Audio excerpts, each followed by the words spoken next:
This is Bear, and in this video we're going to go over how you can use counter conditioning to stop a dog from barking at sounds. No,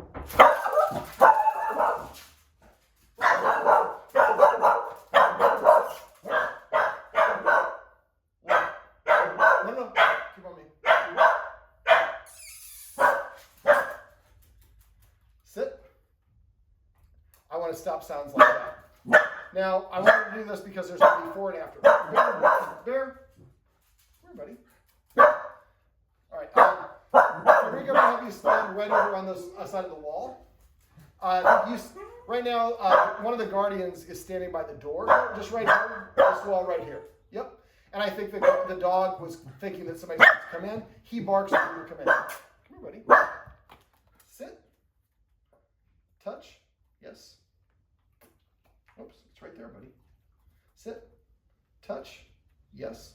So now I've settled him down. If you give a dog a treat when it's barking, it's not ideal. Now, if they're barking in a panic state, you can do it, and you can't reinforce emotion. Touch. Yes.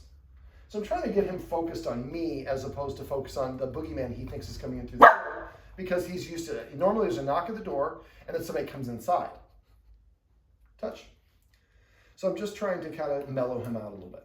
Okay, so now what I'm going to do is I'm going to use counter conditioning. Counter conditioning means that, yes, that we're going to replace that behavior that he just demonstrated from the sound for a different behavior or for a different reaction. So now I've got the guardian is going to knock on the wall, but he's going to do it very, very, very quietly. Now I do counter conditioning a little bit different. So I have two treats here, and as soon as I nod, he's going to knock. I'm going to give him a treat and then nod almost simultaneously, and then he's going to knock slightly after. Very lightly. That almost was a little bit too much. So we're trying to let a little bit quieter from there. Sit. Yeah, you were a tough one. I can't give you a treat for that. Even up, sit, down. Yes. Touch. Yes. I'm trying to get some time between barking and when we do this again. Sit. Yes. All right, very, very light knock. That's still too much for you? You are a hard case, master. So the concept is what we want to do is, let's try and knock even lighter. There we go. Now we finally found the threshold for you. All right, so go ahead and knock again the same level. A little bit more. And same level. So what we're doing is we want to make the knock a precedent that he means he's going to get a treat. No, you can't bark for this. Okay, knock again. That's a treat. Knock. Yes. You're not supposed to be barking though.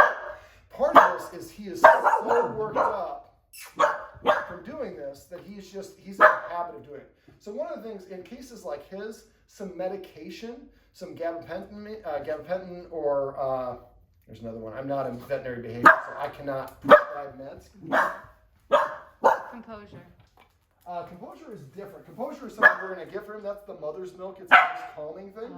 But that's not like Prozac or something like that, or more of a chemical that's going to be beneficial. So in his case, he's just so worked out. This is a habit he's been doing for a long time. So for counter conditioning, what we want to do is we want to have the knock sound be followed by a treat. So go ahead and knock it out. Oh, let's try to mellow you out. Sit, gentle knock, and then a treat. Ideally, we would like him not to bark. So what we want to do is make the sound, go ahead and knock again, and then he gets a treat. There you go. And knock again, treat. And knock again, and again, and again, and just a tiny, tiny, tiny bit louder. And what we would do is do this and keep it that level or lower. There you go. So the knock, I heard the knock and then I get a treat.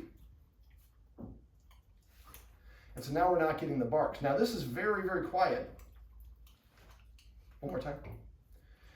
And gradually we would make that sound a little bit more, a little bit more. Now, we tried to tire him out by taking him for a walk, but he's also, this is the end of a 3-hour session. I've been here, which is off-putting. This is coronavirus. Let's face it, we haven't had. Do you have that ball? you want to fill that sucker up a little bit and then give him something to do while I kind of talk about the rest of this? Hey, buddy.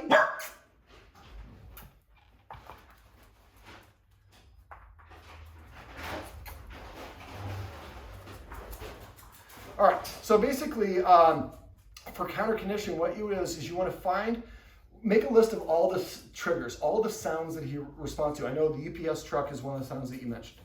UPS probably comes here a lot. So be outside, when the UPS comes, you see the UPS turn on the corner off Lincoln, start recording the audio of the UPS truck. And do it all the way until it gets here and opens the door and closes it, and stop it. Then you bring it in here, play it on your phone at like volume 2. So he can flick his ears a little bit, he can move around, but if he gets startled or starts barking, we played too loud. If 2 is too loud for here, maybe have the dog here and do it where the camera is, 10 feet away or 50, the next room. We always want to lower the intensity by either slowing down the speed, turning down the volume, or increasing the distance, or sometimes a combination thereof.